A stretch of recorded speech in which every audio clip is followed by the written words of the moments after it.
plus 1 today. I feel more like a multiplication of 2 or 4 than I feel plus 1. Anyway, I have 10 lessons that I learned in this last year, and I would love to share them with you. Lesson number 1: silence is golden in a silent season. I'm not of the opinion that you should always be silent or you should always be loud. But when God is taking you through a journey that requires your silence, it's best to keep your mouth shut and your eye up. Ask Zechariah in the Bible, he'll tell you. Number 2 lesson I learned this year is the Word of God actually works. The Word of God is more my best friend today than ever before. I look at it every single day. I am so excited about it. I remember 2 times this year I was scared to the point of having heart palpitations, and I didn't have anybody I really wanted to talk to about it. I just knew that I only had one thing to do: look up. Immediately, I carried the Bible and started confessing God's words to me as tears came down from my eyes. They were simple words, but I said them over and over again till it entered deep into my heart and brought peace to my soul. The third thing that I learned this year is to always question my conviction until I get to the root of it. Why do you believe the things that you believe, and why do you make the decisions that you make? After you question it thoroughly, if you know in the depth of your heart that this is really God, go for it with confidence. Do not try to explain it to people that want your life to go a certain way. Also, having people that say to you, I do not understand this journey that you're going through, but I trust God for you, is bliss. Hold them closely. Don't put your convictions on others, and don't let others put their convictions on you. People that only follow God's voice on a journey never miss it in the bigger picture. The journey is always much more than the destination. If it was our day that Joseph was locked in prison for something he didn't do, many people will not agree that this was God's plan for his life. They will say, Joseph, you need to pray. Something is wrong with you.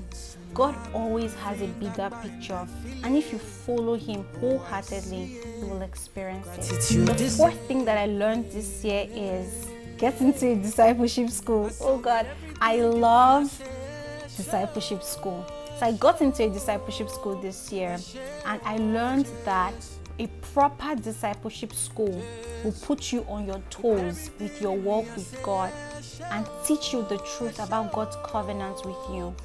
This school changed my life, and it continues to. The love is unmatched.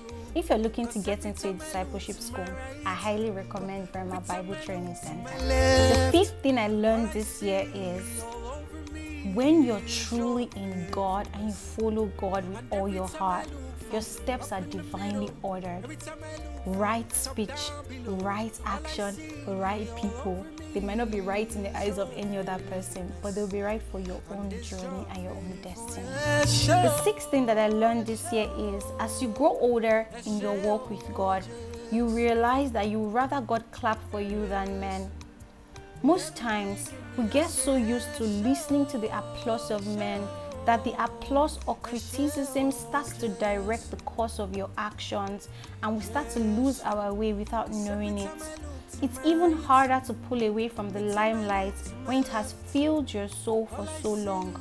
If God is calling you out of the limelight for the time being, it's best to listen to him. I've never felt more aligned in my life as the cheers and applause fade away. I've even had people tell me that I'm not in God's will because I'm no longer applauded. They'll be fine.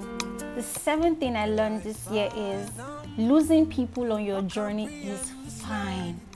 I mourn so many friendships and sisterhoods. No matter how much I wanted them in my life, they didn't want me, and I had to mourn those friendships and move on. And it's alright. The 8th thing that I learned this year is if we truly believe that Jesus died for everyone and he wants everyone saved, why do we spend more time speaking about people than actually praying for them when something seems off? This year, I learned to be more compassionate with people because if they really knew better, Like if they really, really knew better, they would do better. So I've learned to see the spirits behind people's actions and truly just pray for them. The ninth thing I learned this year is to pray for my mentors and colleagues like never before. I prayed for everyone that God has used for me in the past and even now. Every time I saw they were doing something significant, the best thing I could do was pray for them. The reason why I mentioned this lesson and I put it down to share is because it's easy to see what God is doing in other people's lives, their wins and all, and feel very left behind. But no, I prayed for them. If you feel like this in this season, I think this lesson will help you. Speaking about mentors, the growth I encountered this year would be because of a mentor God sent my way. So I learned that you don't need a famous person to take you to your next level most times. They're already always in your circle. You just have to pay attention to them. Finally, this particular lesson is literally my whole life, but I feel like someone needs to hear it again. I have found over and over again that we are the sum total of everything we think and say about ourselves and others.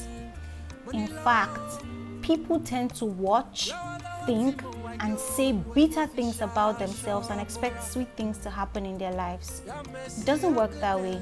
I've enjoyed the fruit of my meditation and my words, and it is awesome. So I encourage you today to say only what you want to see in your life. Which of these points resonated with you the most? Let me know in the comments below. See you next year and happy birthday to me! Yes, with everything in me I say, show.